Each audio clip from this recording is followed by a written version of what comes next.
සියලු දෙනාටම සුබ දවසක්. මගේ නම තිනුදු කුලනිත. අද අපි කතා කරන්න යන්නේ අපේ වෙබ් ප්‍රොජෙක්ට් සීරීස් එකේ 12 වෙනි වීඩියෝ එක හරහා added-products.php එහෙම නැත්නම් අපේ වෙබ්සයිට් එකට ප්‍රොඩක්ට් එකක් ඇඩ් කරගන්න වෙබ් පේජ් එක පිළිබඳව. ඉතින් ඔයාලට බලා ගන්න පුළුවන් මේ විදිහට added new product කියලා අපේ වෙබ්සයිට් එකට products ඇඩ් කරන්න මේ විදිහට අපි පේජ් එකක් හදාගෙන තියෙනවා.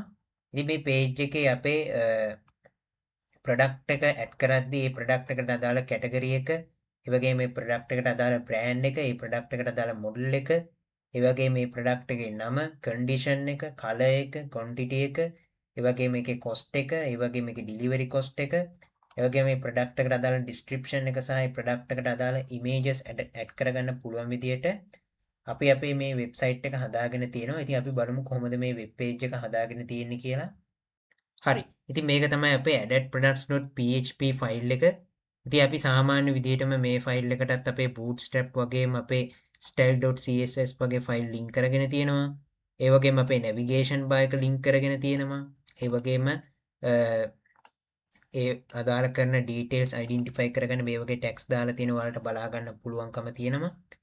ඉතින් මේ විදිහට අපේ products add කරගන්න අවශ්‍ය කරන models වගේ දේවල්, ඒ වගේම titles වගේ දේවල් ඇඩ් කරන්න ඕන කරන inputs වගේ දේවල් දාගන්න ඕනේ ටැක්ස් මේ විදිහට දාලා තියෙනවා. ඉතින් මේවා ගොඩක්ම bootstrap පාවිච්චි කරලා තමයි හදාගෙන තියෙන්නේ. ඉතින් ඔයාලට මේ විදිහට ඒ ටික බලා ගන්න පුළුවන්.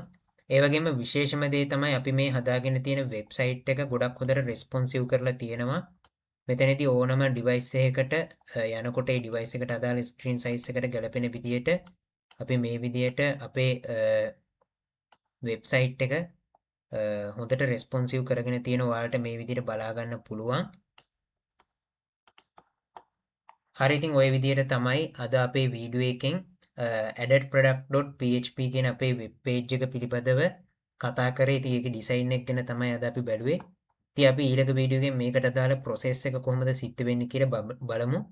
එහෙනම් සියලු දෙනාටම සුබ දවසක්.